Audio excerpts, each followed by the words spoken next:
Hello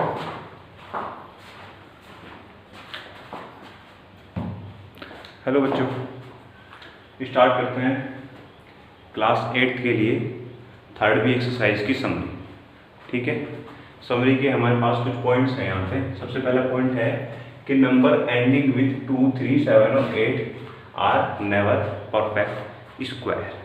मतलब ये इस बात का कि अगर किसी नंबर के लास्ट में 2, 3, 7 या 8 इन चारों में से कुछ भी आता है तो वो नंबर कभी भी परफेक्ट स्क्वायर नहीं होगा। ठीक है, मतलब कि 2, 3, 7, 8 अगर किसी नंबर के लास्ट में आता है तो वो कभी भी एक परफेक्ट स्क्वायर नहीं होगा। जैसे 4 क्या होता है परफेक्ट स्क्वायर, क्योंकि 2, 2 या 4। ठीक है, 9, 3, 3 या 9। तो देखो 2, 3 में से कुछ नहीं है। तो ऐसे ही अगर हम बहुत सारे नंबर्स का चेक करेंगे, किसी का भी करेंगे 4 का, सपोज 4 4 या 16, तो 16 में देखो 6 भी नहीं है। ठीक है, ऐसे ही अगर हम 14 का करते हैं, 14 का स्क्वायर तो 196 होता है। तो 6 आया तो देखो 2, 3, 7, 8 में से कुछ नहीं। इसका मतलब कि जिस नंबर के लास्ट में 2, 3, 7 और 8 आता है वो कभी भी हमारा परफेक्ट स्क्वायर नहीं होता।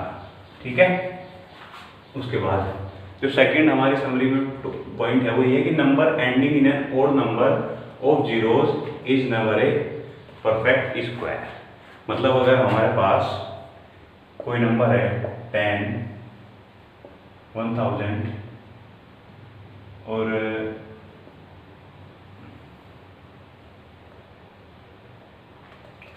1 लाख, अगर ये नंबर हमारे पास हैं, मतलब क्या है कि जैसे ओड नंबर का कि किसी भी नंबर के लास्ट में अगर जीरो जो डिजिट है अगर वो ओड नंबर में होंगे, जैसे यहाँ पे कितनी जीरो है 1 यानी ओड नंबर, तो ये जो 10 है हमारा 10, ये कभी भी हमारा परफेक्ट स्क्वायर नहीं हो सकता। और जैसे अगर यहाँ पे 100 होता यानी कि ओड की बजाय क्या हो जाता, इवन हो जाता, तो ये 100 क्या हो गया हमारा 10 का स्क्वायर, यानी ये परफेक्ट स्क्वायर बन गया।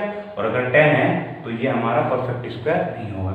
ऐसे देखो 1000 में कितनी जीरो है 3 मतलब ओड, और अगर ओड है तो वो कभी भी किसी का परफेक्ट स्क्वायर नहीं होता। 1000 किसी का भी परफेक्ट स्क्वायर नहीं होता। ऐसे अगर यहाँ पे 40 होती तो ये 100 का स्क्वायर हो सकता था, लेकिन यहाँ पे 3 है। ठीक है, तो यहाँ पे अब 5 जीरो है। अब देखो इसमें 5 जीरो है तो 5 मतलब ओड, अगर ओड है तो ये भी परफेक्ट स्क्वायर नहीं है। अगर यहाँ पे मैं 1960 करूँ तो ये भी परफेक्ट स्क्वायर नहीं है, लेकिन 19600 करूँ तो ये परफेक्ट स्क्वायर हो सकता है। ठीक है, और अगर यहाँ पे एक जीरो और लगाऊं तो ये कभी भी परफेक्ट स्क्वायर नहीं बन सकता। तो मतलब ये है कि अगर लास्ट में जीरो की जो नंबर्स हैं, जो जीरो के डिजिट हैं वो ओड नंबर में है तो वो परफेक्ट स्क्वायर नहीं होगा। 3 क्या कह रहा है कि इवन का स्क्वायर ऑलवेज इवन होगा। सपोज 2, 4, 6, 8 क्या इवन है तो इनका स्क्वायर क्या होगा, इवन होगा। 2 का स्क्वायर कितना 4, 4 का 16, 36 और 64 के 2 का स्क्वायर 4। देखो किसी में भी चारों में से, और भी आप बहुत सारे एग्जांपल ले सकते हो कि चारों में से किसी का भी लास्ट कोई भी यहाँ पे इवन नंबर नहीं है। देखो ठीक है, 4, 16, 36 और 64 चारों में से कोई भी इवन नहीं है। अब उसके बाद ओड का कह रहा है कि ओड का स्क्वायर ऑलवेज ओड होता है, कि किसी भी ओड नंबर का स्क्वायर ऑलवेज ओड होता है। ओड नंबर कौन से 1, 3, 5, 7, 9। ठीक है, चेक करते हैं। 1 का स्क्वायर 1, 3 का स्क्वायर 9, 25, 49 और 81। ठीक है, तो देखो यहाँ पे हमारे पास जितने 5 के 5 डिजिट में से कोई भी नंबर इवन नहीं है, सब के सब ओड है, यानी कि ओड का स्क्वायर ऑलवेज ओड होता है।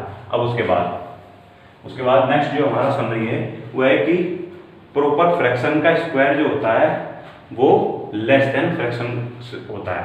मतलब फ्रैक्शन अगर 4/5 है, ठीक है, उसका अगर मैं स्क्वायर करूँ तो क्या हो गया 16/25।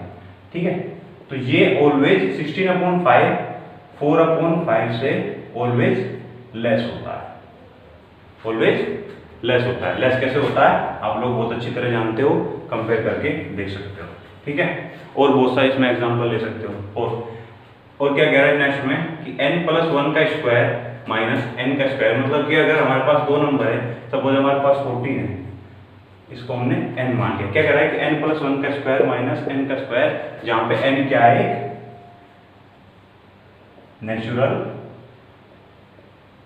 नंबर है। ठीक है, तो अगर यहाँ पे n+1 का स्क्वायर सपोज 14 है हमारे पास, तो 14+1 का स्क्वायर माइनस n का स्क्वायर यानी 14 का स्क्वायर, तो कितना हो गया 15 का स्क्वायर यानी 225, 14 का स्क्वायर यानी 196 या इक्वल टू 29। ठीक है, तो क्या होगा 2n+1, 2n+1 किसे आया 2, n की वैल्यू कितनी है आपको 14 +1